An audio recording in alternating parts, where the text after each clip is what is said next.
Assalamualaikum warahmatullahi wabarakatuh. Salam sejahtera untuk kita semua. Jumpa lagi di channel Natagama Televisi, saluran televisi pembelajaran. Pada video kita kali ini, kita akan membahas materi KD 3.7, yaitu tentang perpajakan, di mana materi perpajakan ini akan saya berikan dalam beberapa seri. Materi ini merupakan materi kelas 11 SMA atau MA. Dibawakan oleh saya, Walid Halmidi, untuk Anda sekalian. Saya ingatkan kembali, bagi yang belum subscribe, silakan subscribe terlebih dahulu, karena itu mudah bagi Anda, tetapi sangat berarti bagi kami. Dan bagi yang sudah subscribe, saya ucapkan terima kasih, dan jangan lupa aktifkan loncengnya, agar nanti Anda mendapatkan notifikasi dari kami. Terima kasih. Sahabat Natagama Televisi, inilah indikator pencapaian kompetensi atau apa yang akan kita capai melalui tayangan video ini. Indikator yang pertama, menjelaskan konsep pajak dan pungutan resmi lainnya. Kemudian indikator yang kedua, menjelaskan fungsi dan manfaat pajak. Yang ketiga, menjelaskan prinsip pemungutan pajak. Indikator yang keempat, menjelaskan asas pemungutan pajak. Indikator yang kelima, menjelaskan pengelompokan pajak. Indikator yang keenam, mengidentifikasi macam-macam tarif pajak. Kemudian indikator yang ketujuh, menjelaskan cara atau sistem pemungutan pajak di Indonesia. Kemudian indikator yang kedelapan,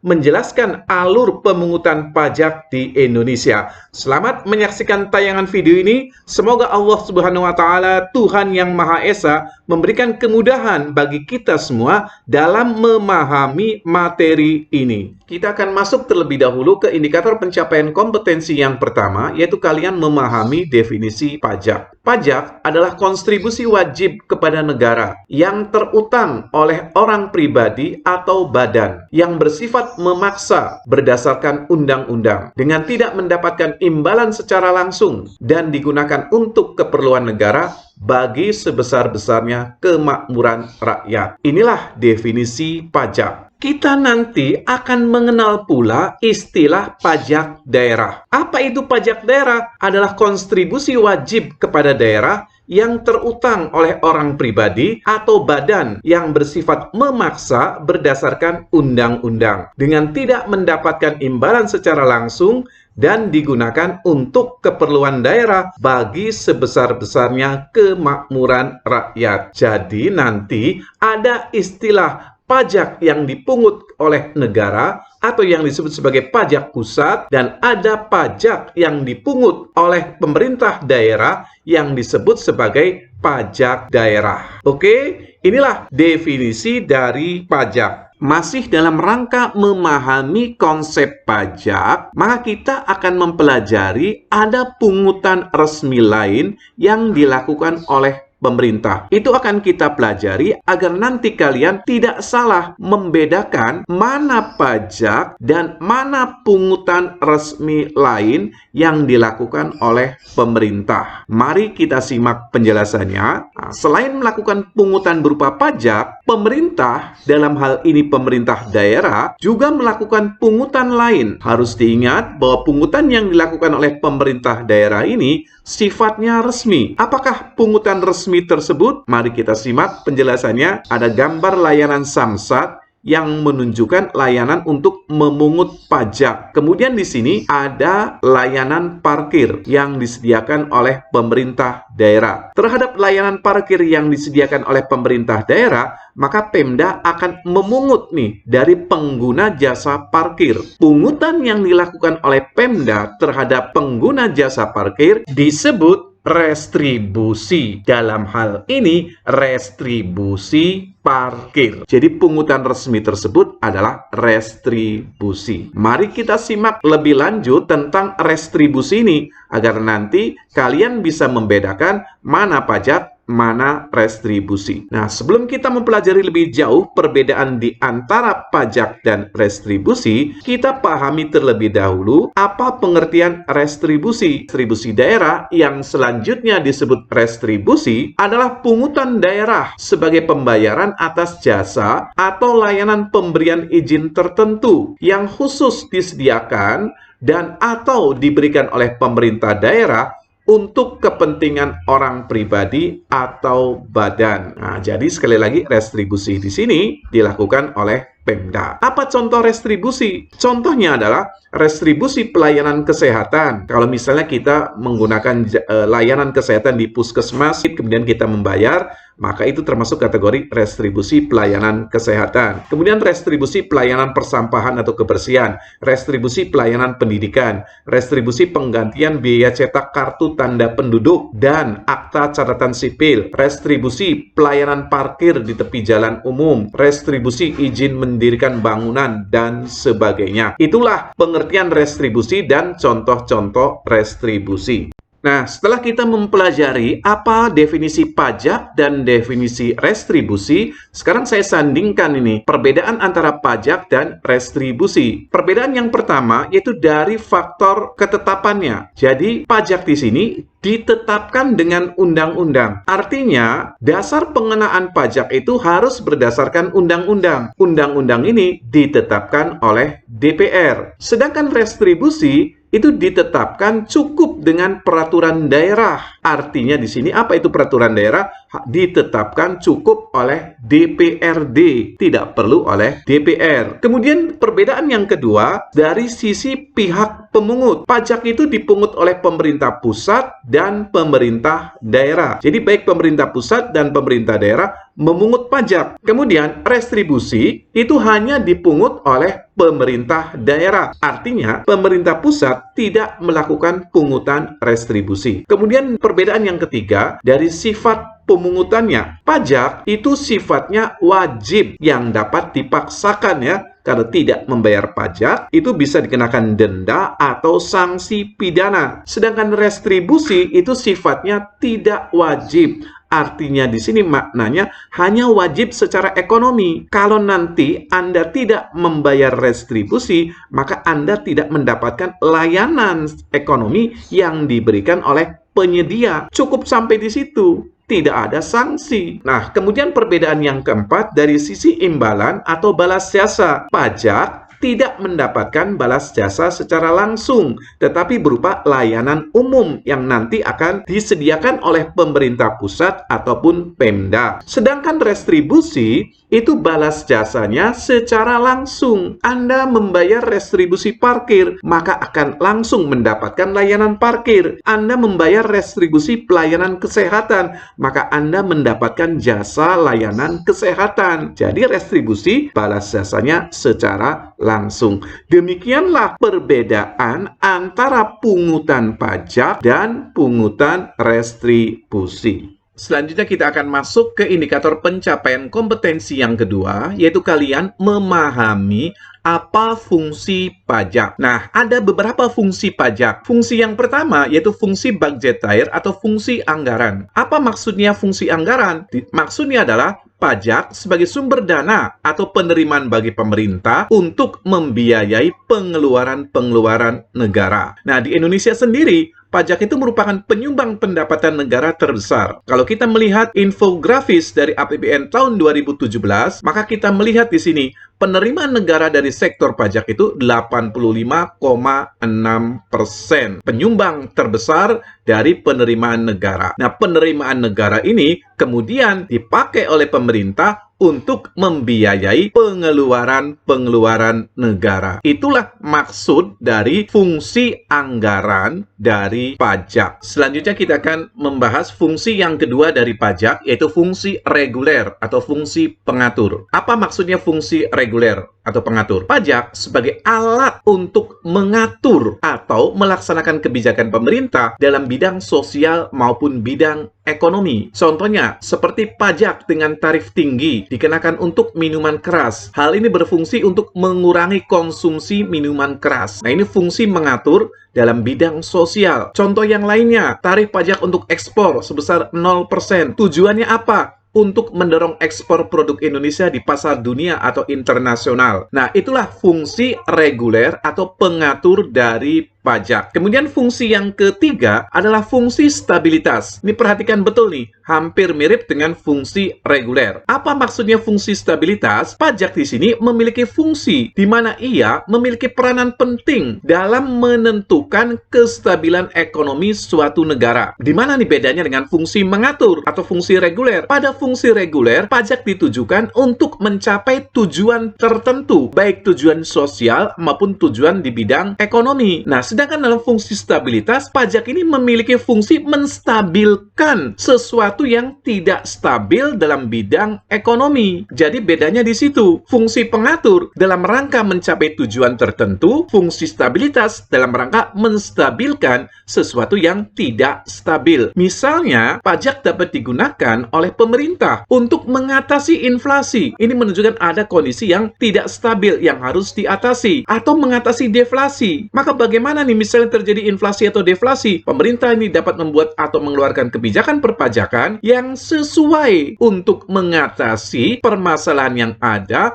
atau ketidakstabilan yang ada. Itulah fungsi reguler dan fungsi stabilitas dari pajak. Selanjutnya kita masuk ke fungsi yang keempat dari pajak, yaitu fungsi redistribusi pendapatan atau distribusi ulang dari pendapatan nasional. Bagaimana pajak bisa melakukan distribusi ulang? Mari kita simak di sini bahwa dengan pajak yang dikenakan kepada wajib pajak, kemudian oleh pemerintah dapat dimanfaatkan untuk membuka lapangan pekerjaan. Dengan begitu akan banyak terserap tenaga kerja sehingga pendapatan masyarakat itu menjadi merata. Kemudian pajak digunakan untuk membiayai subsidi agar harga barang lebih murah sehingga dapat dijangkau oleh semua lapisan masyarakat. Nah, di sini menunjukkan fungsi pajak itu bisa mendistribusikan ulang pendapatan nasional terhadap mereka yang memiliki penghasilan lebih. Nih, orang-orang misalnya yang memiliki penghasilan lebih, maka kemudian dia dikenakan pajak oleh pemerintah. Atau misalnya ketika kita membeli barang atau jasa di supermarket, maka akan dikenakan pajak yang namanya PPN. Nah, dari pajak yang dipungut dari transaksi jual beli barang ataupun pajak yang disetorkan oleh mereka yang memiliki penghasilan lebih kepada pemerintah, kemudian nanti pemerintah bisa menyalurkan untuk membuat program-program yang bisa membuka lapangan pekerjaan bagi masyarakat, sehingga golongan masyarakat ini yang sebelumnya tidak memiliki pekerjaan atau tidak memiliki pendapatan, akhirnya mendapatkan pendapatan melalui program yang dibiayai oleh pemerintah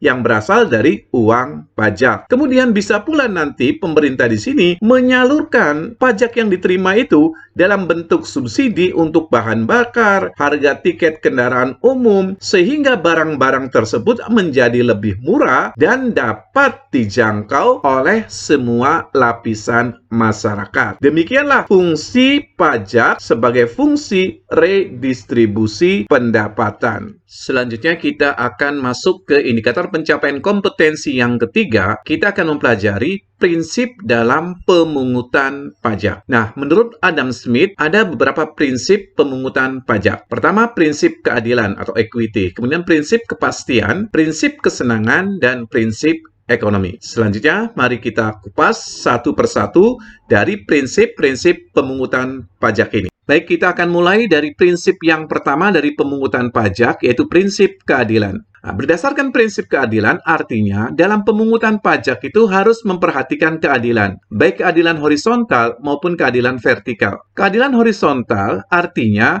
pembayar pajak dengan kondisi sama atau sejajar akan dikenai beban pajak yang sama. Sementara keadilan vertikal artinya ketika pembayar pajak dengan jumlah penghasilan lebih besar akan menanggung beban pajak lebih besar dibandingkan pembayar pajak dengan penghasilan kecil. Maka itu akan mencerminkan keadilan. Kemudian yang kedua, prinsip kepastian. Pemungutan pajak itu harus dilakukan dengan tegas, jelas, dan terdapat kepastian dan jaminan hukum. Prinsip kepastian memberikan kemudahan bagi wajib pajak mengenai objek pengenaan pajak apa saja nih yang akan dikenai pajak oleh pemerintah, bagaimana besarannya atau dasar pengenaan pajaknya, serta segala tata cara dalam memenuhi kewajiban perpajakan. Nah, hal tersebut ya, prinsip kepastian ini akan memudahkan wajib pajak dalam memenuhi kewajibannya. Selanjutnya, kita masuk ke prinsip yang ketiga dalam pemungutan pajak, yaitu prinsip kecocokan. Apa maksudnya prinsip kecocokan? Maksudnya, pajak yang dipungut itu hendaknya tidak memberatkan wajib pajak, serta sejalan dengan sistem self-assessment. Artinya, pemerintah itu mengutamakan serta memperhatikan layak atau tidaknya seseorang dikenakan pajak, sehingga orang yang dikenai pajak ini akan senang hati dan tulus memenuhi dan membayar kewajiban pajaknya. Kemudian prinsip yang keempat adalah prinsip ekonomis atau efisiensi. Apa maksudnya? Maksudnya pada saat menetapkan dan memungut pajak harus mempertimbangkan biaya pemungutan pajak dan harus proporsional. Pemerintah harus bisa menerapkan nih sistem perpajakan yang efektif dan efisien, seperti biaya pemungutan pajak yang rendah. Jangan sampai biaya pemungutan lebih tinggi daripada pajak yang diterima oleh pemerintah, sehingga nanti tidak efisien. Demikianlah prinsip-prinsip dalam pemungutan pajak. Sahabat Natagama Televisi, selanjutnya kita akan masuk ke indikator pencapaian kompetensi yang keempat, yaitu memahami asas perpajakan. Asas perpajakan itu sendiri merupakan sebuah dasar dan pedoman yang digunakan oleh pemerintah saat membuat peraturan atau melakukan pemungutan pajak. Nah, menurut Profesor Madiarsmo, asas utama yang paling sering digunakan oleh negara sebagai landasan untuk mengenakan pajak itu ada 3. 1. Asas domisili atau kependudukan, kemudian asas sumber, dan asas kebangsaan. Mari kita simak satu persatu ketiga asas ini. Kita akan mulai dengan asas pemungutan pajak yang pertama, yaitu asas domisili. Berdasarkan asas ini, negara akan mengenakan pajak atas suatu penghasilan yang diterima atau diperoleh orang pribadi atau badan apabila untuk kepentingan perpajakan orang pribadi tersebut merupakan penduduk atau berdomisili di negara itu atau badan yang berkedudukan di negara itu. Dalam kaitan ini tidak dipersoalkan dari mana penghasilan yang akan dikenakan pajak itu berasal. Mau penghasilannya dari dalam negeri, mau penghasilannya berasal dari luar negeri, sepanjang berdomisili di negara tersebut, maka akan dikenakan pajak berdasarkan asas domisili. Itulah sebabnya di sini, bagi negara yang menganut asas ini, maka dalam sistem pengenaan pajak terhadap penduduknya akan menggabungkan antara asas domisili dengan konsep pengenaan pajak atas penghasilan baik yang diperoleh di negara itu maupun penghasilan yang diperoleh di luar negeri. Jadi contohnya seperti ini. Kita tinggal di Indonesia, memperoleh penghasilan dari Indonesia. Maka berdasarkan asas domisili, kita harus membayar pajak penghasilan kepada pemerintah Republik Indonesia. Kenapa? Karena kita tinggal atau berdomisili di Indonesia. Ataupun demikian nih, kita tinggal di Indonesia. Kita memiliki penghasilan-penghasilan yang berasal dari luar negeri. Maka terhadap penghasilan yang seperti itu pun berdasarkan asas domisili, nanti kita akan dikenakan pajak penghasilan oleh pemerintah Republik Indonesia. Kemudian, asas yang kedua dalam pemungutan pajak adalah asas sumber. Nah, negara yang menganut asas sumber akan mengenakan pajak atas suatu penghasilan yang diterima atau diperoleh orang pribadi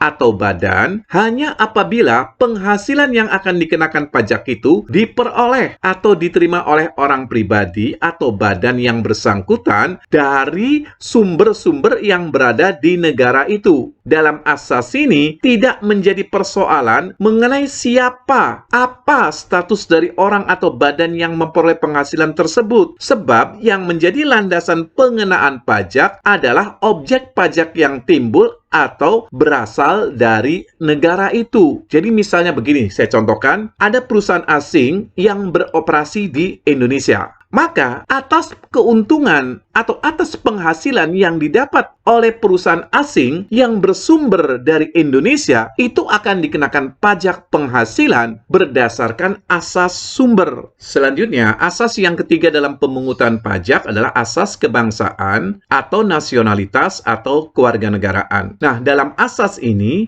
Yang menjadi landasan pengenaan pajak adalah status kewarganegaraan dari orang atau badan yang memperoleh penghasilan. Berdasarkan asas ini, tidaklah menjadi persoalan dari mana penghasilan yang akan dikenakan pajak itu berasal. Mau dari dalam negeri, mau berasal dari luar negeri, tidak menjadi persoalan. Yang penting atau yang dijadikan dasar adalah status kewarganegaraan dari si orang atau badan tersebut. Nah, maka di sini, seperti halnya dalam asas domisili, sistem pengenaan pajak berdasarkan asas kebangsaan ini dilakukan dengan cara menggabungkan asas kebangsaan dengan konsep pengenaan pajak atas penghasilan yang diperoleh di luar negeri. Jadi contohnya seperti ini. Ada tenaga kerja Indonesia yang bekerja di luar negeri. Dia tinggalnya di luar negeri. Secara domisili dia tinggal di luar negeri. Dia memperoleh sumber penghasilan berasal dari luar negeri juga. Namun, dia adalah warga negara Indonesia. Maka berdasarkan asas kebangsaan, penghasilan dia akan dikenakan pajak. Selanjutnya, bagaimana asas pengenaan pajak di Indonesia? Nah, pemerintah Indonesia pada dasarnya menganut asas pengenaan pajak atas seluruh penghasilan, termasuk penghasilan dari luar negeri. Untuk wajib pajak dalam negeri, pengenaan pajak itu didasarkan atas asas domisili. Sedangkan bagi warga negara asing yang tinggal dan memperoleh penghasilan di Indonesia, dilakukan pengecekan batas waktu untuk menentukan apakah orang pribadi atau badan tersebut termasuk wajib pajak dalam negeri atau tinggal di Indonesia ini lebih dari 183 hari dalam 12 bulan atau termasuk wajib pajak luar negeri yang tinggal di Indonesia maksimal 183 hari dalam 12 bulan. Nah, bagi wajib pajak luar negeri hanya dikenakan pajak terhadap penghasilan yang diperoleh di Indonesia saja. Selanjutnya, sebagaimana lazimnya dalam praktek perpajakan di berbagai negara, nanti akan diatur perjanjian perpajakan antar negara untuk menghindari pemajakan berganda. Demikianlah bagaimana asas pengenaan pajak di Indonesia. Sahabat Natagama Televisi, selanjutnya kita akan masuk nih ke indikator pencapaian kompetensi yang kelima. Kita akan mempelajari bagaimana pengelompokan pajak. Kalian nanti harus bisa mengidentifikasi masing-masing jenis pajak. Nah, pajak itu dikelompokkan ke dalam beberapa pengelompokan. Yang pertama, berdasarkan golongannya, ada yang disebut sebagai pajak langsung dan pajak tidak langsung. Kemudian berdasarkan sifatnya, ada yang disebut sebagai pajak subjektif dan pajak objektif. Kemudian yang ketiga, berdasarkan lembaga pemungut, maka ada yang disebut sebagai pajak pusat dan pajak daerah. Kita akan breakdown, kita kupas satu persatu jenis-jenis pajak ini. Kita akan memulai dari pembagian pajak berdasarkan golongannya. Nah, berdasarkan golongannya, pajak itu terbagi dua. Yang A, pajak langsung, dan B, pajak tidak langsung. Apa itu pajak langsung? Yaitu pajak yang harus dipikul sendiri oleh wajib pajak dan tidak dapat dibebankan atau dilimpahkan kepada orang lain.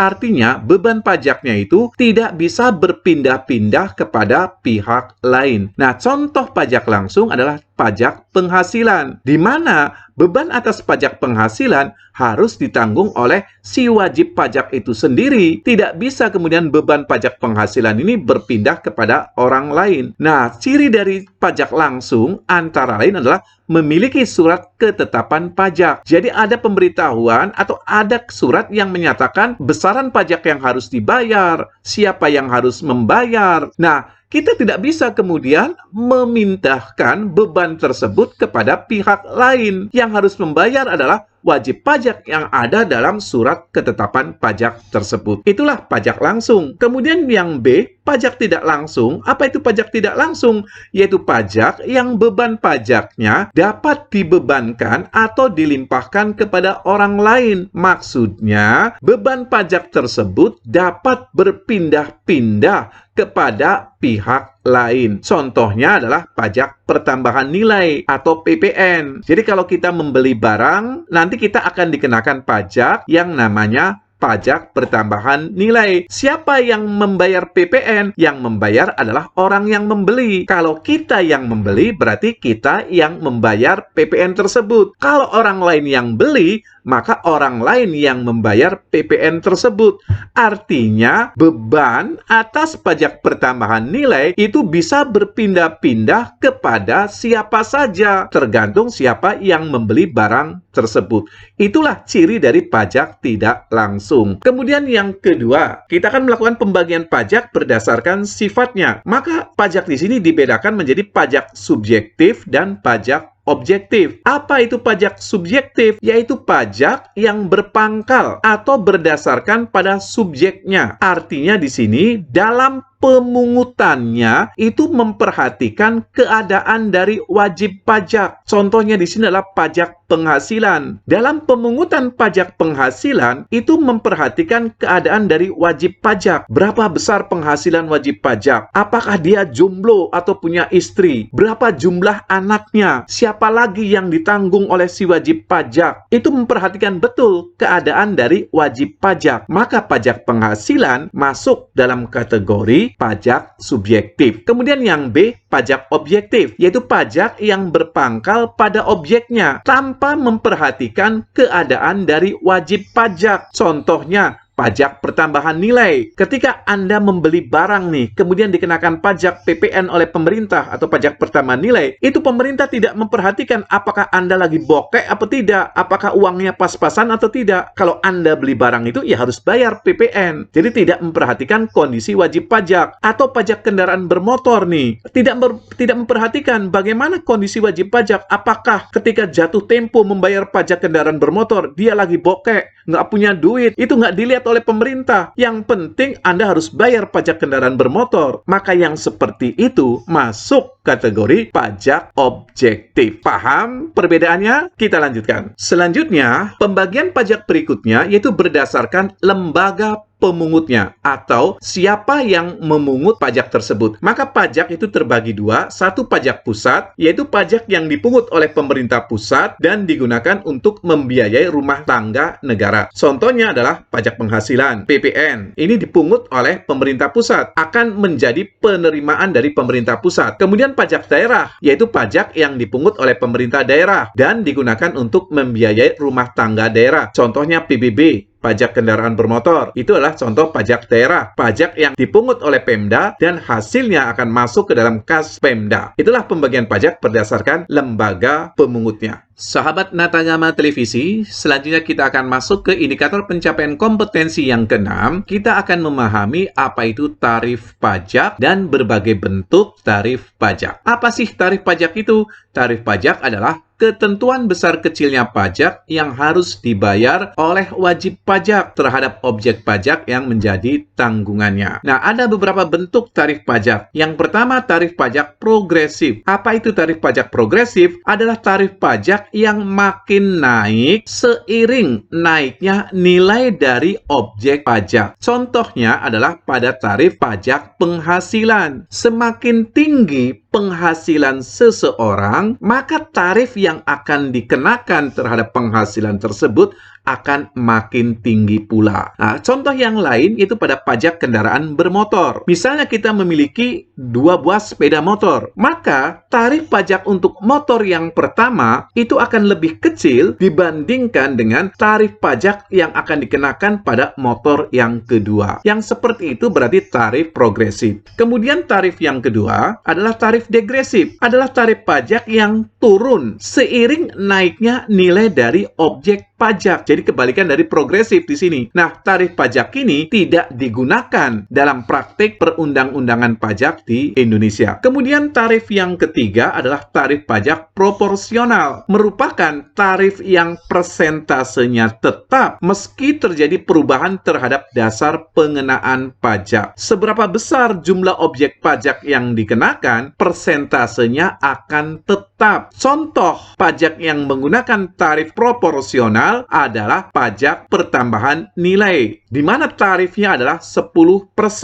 Anda mau beli nih barang yang harganya 10.000, tarifnya 10%. Beli lagi barang yang harganya 15.000, kena tarif yang sama, 10%. Jadi tarifnya tetap. Contoh yang lain yaitu pada tarif PBB, pajak bumi dan bangunan, yang nilai tarifnya adalah 0,5%. Tidak melihat nilai dari objek pajaknya. Anda punya rumah yang harga jual rumahnya misalnya modalnya 100 juta, kena PBB 0,5%. Punya rumah nih yang harganya 1 miliar, tarifnya sama, 0,5%. Maka yang seperti itu disebut sebagai tarif proporsional, ya. Tarifnya, persentasenya tetap. Kemudian yang keempat, tarif pajak tetap atau regresif adalah tarif pajak yang nominalnya tetap. Nah, ini bedanya dengan proporsional. Kalau pada proporsional, persentasenya tetap. Pada tarif tetap atau regresif, yang tetap itu adalah nominalnya. Nominalnya tetap tanpa memperhatikan jumlah yang dijadikan dasar pengenaan pajak. Contohnya adalah tarif bea materai, yang nilai nominal dari bea materai ini adalah Rp10.000. Nah, tarif bea materai ini dikenakan antara lain untuk surat-surat yang menyatakan penerimaan uang, maka akan dikenakan tarif bea materai Rp10.000. Tidak melihat berapa jumlah uang yang diterima. Misalnya, kita bikin surat yang menyatakan menerima uang 100 juta, maka bea materainya Rp10.000. Kita bikin surat yang menyatakan menerima uang 1 miliar, maka tarif bea materainya tetap sama Rp10.000. Itulah contoh tarif pajak tetap. Oke, nah itulah bentuk-bentuk dari tarif pajak. Selanjutnya kita akan masuk ke indikator pencapaian kompetensi yang ketujuh, yaitu kita akan mempelajari sistem pemungutan pajak. Ada beberapa sistem pemungutan pajak. Kita pelajari yang pertama dulu, yaitu Self-Assessment System, yang merupakan sistem pemungutan pajak yang membebankan penentuan besaran pajak yang perlu dibayarkan oleh wajib pajak itu sendiri atau oleh wajib pajak yang bersangkutan. Dengan kata lain, wajib pajak merupakan pihak yang berperan aktif dalam menghitung, jadi menghitung sendiri, membayar, dan melaporkan besaran pajaknya ke kantor pelayanan pajak atau KPP, atau melalui sistem administrasi online yang sudah dibuat oleh pemerintah. Nah, peran pemerintah atau peran kantor pajak dalam sistem pemungutan pajak ini adalah sebagai pengawas dari para wajib pajak. Apakah wajib pajak ini sudah benar dalam melaporkan besaran pajaknya? Nah, self-assessment system itu diterapkan pada jenis pajak pusat. Contohnya pada pemungutan pajak penghasilan badan usaha dan pada PPN. Kemudian, sistem yang kedua adalah Official Assessment System, merupakan sistem pemungutan pajak yang membebankan wewenang untuk menentukan besarnya pajak terutang pada fiskus atau aparat perpajakan sebagai pemungut pajak. Dalam sistem pemungutan pajak Official Assessment, wajib pajak itu bersifat pasif dan pajak yang terutang baru ada setelah dikeluarkannya surat ketetapan pajak oleh fiskus. Sistem pemungutan pajak ini bisa diterapkan dalam pelunasan pajak bumi dan bangunan, pajak kendaraan bermotor, atau jenis pajak daerah lainnya. Jadi pada sistem yang kedua ini, wajib pajak sifatnya pasif. Dia hanya menunggu